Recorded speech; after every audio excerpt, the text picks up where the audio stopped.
What's going on? Welcome back. Today we're doing or following up with Advent of Cyber 3, and today we're doing day 14. So day 14 is about developer insecure ops, as the title suggests.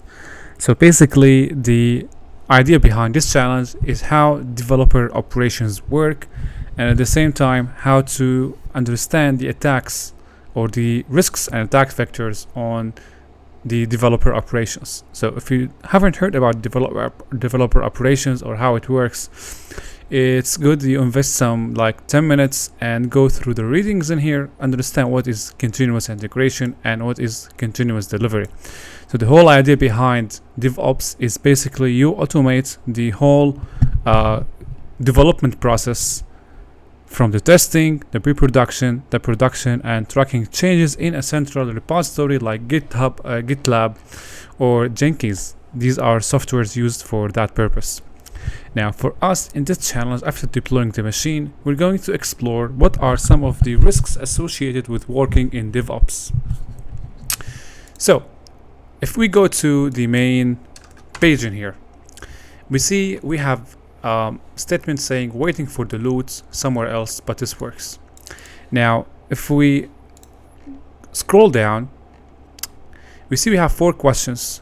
The first question is suggesting we run directory search on the web server to discover the directories. But I am sure, guys, after 14 days of Advent of Cyber, you know how to enumerate the directories on the web server. So I'm gonna skip that section and go to the next 3 questions. Before going over the next 3 questions, make sure that you deploy the machine and make sure you access the machine using the SSH credentials given in here.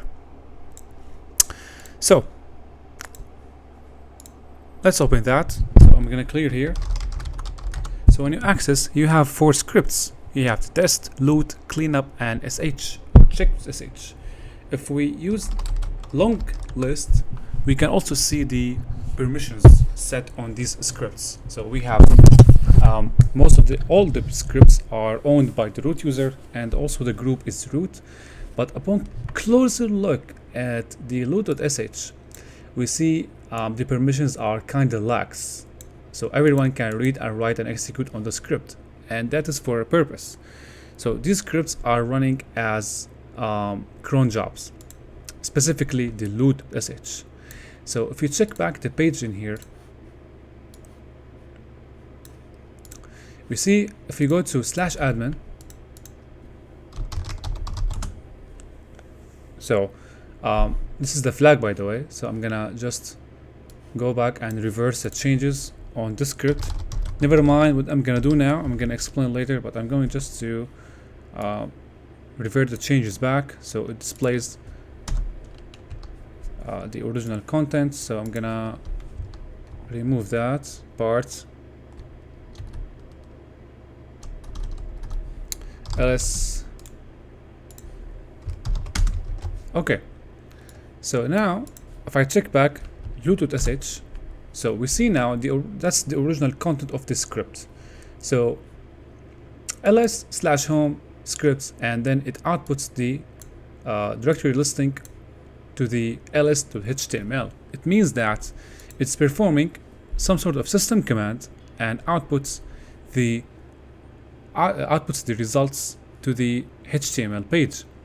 So that is one aspect of DevOps. So basically you run system commands and you reflect the changes on the web. So if you go back and check on the page, yeah, exactly, that's what we see when we first do the challenge. So upon opening the page, we see we see what seems to be listing of a directory. So we have the 4 scripts we saw when we first logged in with the SSH.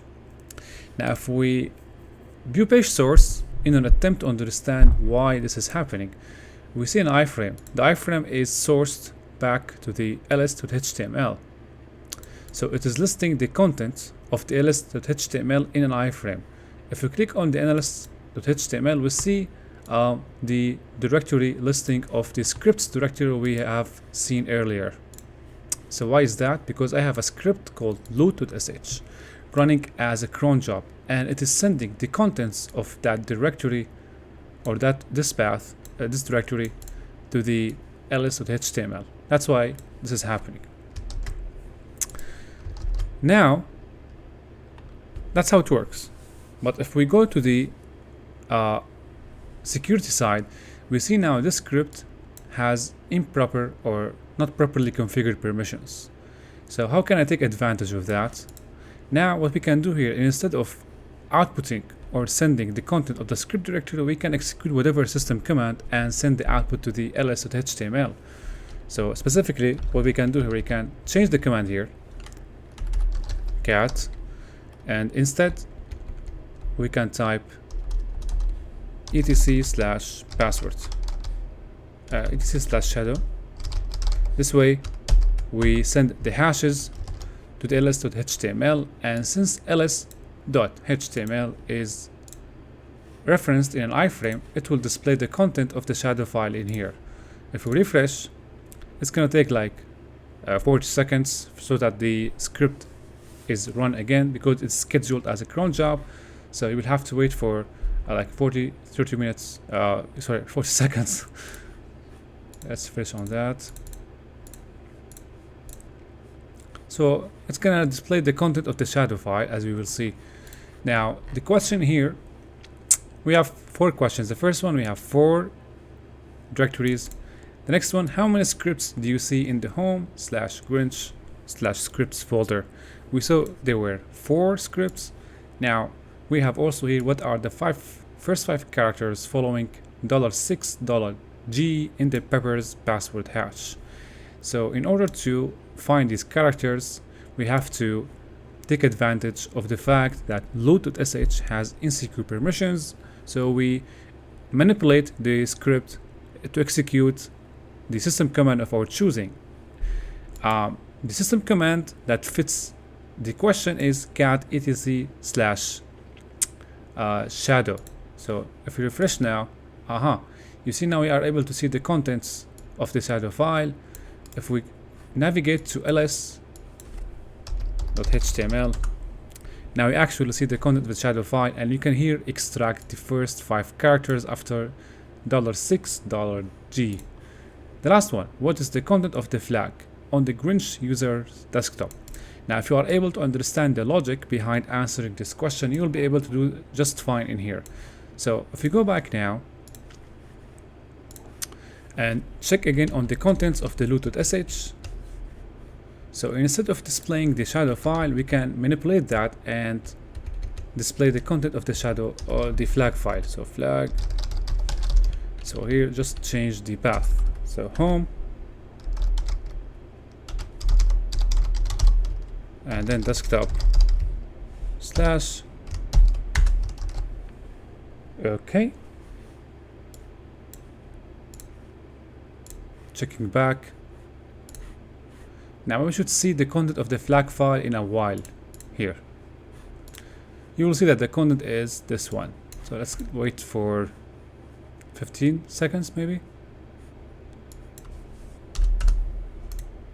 Checking back admin, and yes, so this is the flag. So that was about this room. Easy, simple.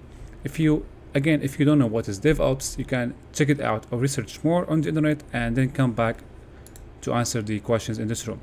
So that was for today. Regarding day 15, there is no challenge in this room. All you have to do is just go over the interactive site in here, take the quiz to understand where you have to, what path you should take or you must take to land a career in cybersecurity. So that was for today. I hope you guys enjoyed that, and see you in the next video.